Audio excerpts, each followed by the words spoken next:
رات کو سونے سے پہلے، تو یہ اسے عذاب قبر سے بچانے میں انشاءاللہ مددگار ہوگی، انسان کے لیے سفارش کرنے والی ہوگی۔ اور مسند احمد میں بھی حدیث ہے کہ رسول اللہ صلی اللہ علیہ وسلم نے فرمایا ہے کہ اللہ کی کتاب میں ایک سورہ ہے جس میں 30 آیات ہیں، یہ عذاب قبر سے بچانے والی ہے، عذاب قبر سے بچانے کی سفارش کرنے والی ہے۔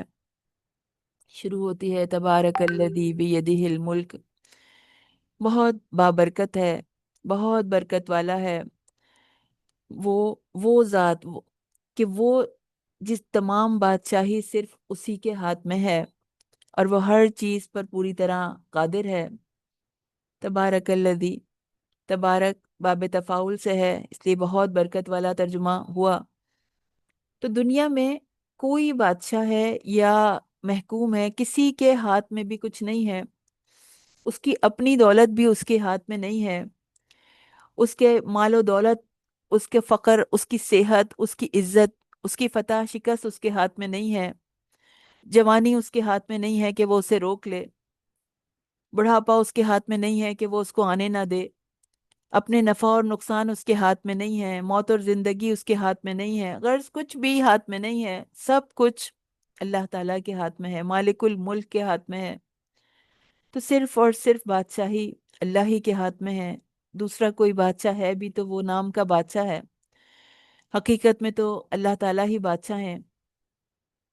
فرمایا الذی خلق الموت والحیات، اور بے شک وہ ہے، وہ جس نے موت اور زندگی کو پیدا کیا، موت اور حیات کو پیدا کیا۔ اللہ تعالیٰ نے اپنی پیدا کی ہوئی چند چیزوں کا تذکرہ فرمایا ہے جو مخلوق کی طاقت سے باہر ہیں، جن پر کسی کا بس نہیں چلتا۔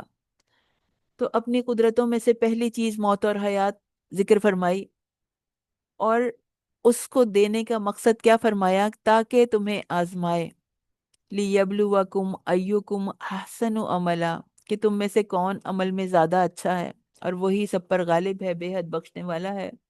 تو یہ زندگی اور موت دونوں امتحان کے لیے پیدا کی گئی ہیں کہ انسانوں میں سے اچھے عمل کون کرتا ہے۔ ہماری زندگی کا ایک مقصد ہمیں دیا جا رہا ہے کہ ہمارا عمل خالص ہو، نبی کریم صلی اللہ علیہ وسلم کے طریقے پر ہو۔ رسول اللہ صلی اللہ علیہ وسلم نے فرمایا تھا کہ کیا میں تمہیں نہ بتاؤں کہ تم میں سب سے بہتر کون ہے؟ عرض کیا گیا جی ہاں یا رسول اللہ، ضرور بتائیے۔ تو آپ نے فرمایا تم میں سب سے بہترین لوگ وہ ہیں جن کی عمر لمبی ہو اور وہ احسن طریقے سے عمل کرنے والے ہوں، یعنی ان کے معاملات بہت اچھے ہوں، ان کی نمازیں بہت خوبصورت ہوں، ان کا روزہ احسن ہو، ان کا صدقہ احسن ہو، ان کا صبر احسن ہو، ان کے رشتہ داریوں سے تعلق احسن ہو، تو ہر چیز ان کی احسن ہو، بہت خوبصورت ہو۔ وَأَسِرُّوا قَوْلَكُمْ أَوِ اجْهَرُوا بِهِ، شروع صورت سے اللہ تعالیٰ کی ان قدرتوں کا بیان ہو رہا ہے جو مخلوق کی استطاعت سے باہر ہیں، اور درمیان کی 7 آیات میں ان سے کفر کرنے والوں پر اور ان پر ایمان رکھنے والوں کا انجام ذکر کیا گیا۔ اب دوبارہ اللہ کی قدرت کا ذکر شروع ہو رہا ہے۔ فرمایا تم اپنی بات چھپاؤ یا بلند آواز میں کرو یا لاؤڈ لاؤڈ طریقے سے بول کے بات کرو، اللہ تعالیٰ سب جانتا ہے، دلوں کے ارادے بھی جانتا ہے، نیتیں بھی جانتا ہے، تو اس سے کوئی بات چھپ نہیں سکتی۔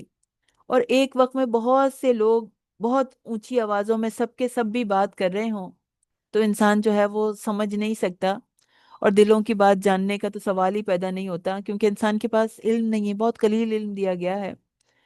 لیکن اللہ تعالیٰ فرما رہے ہیں الا یعلم من خلق، کیا وہی نہ جانے گا جس نے پیدا کیا ہے؟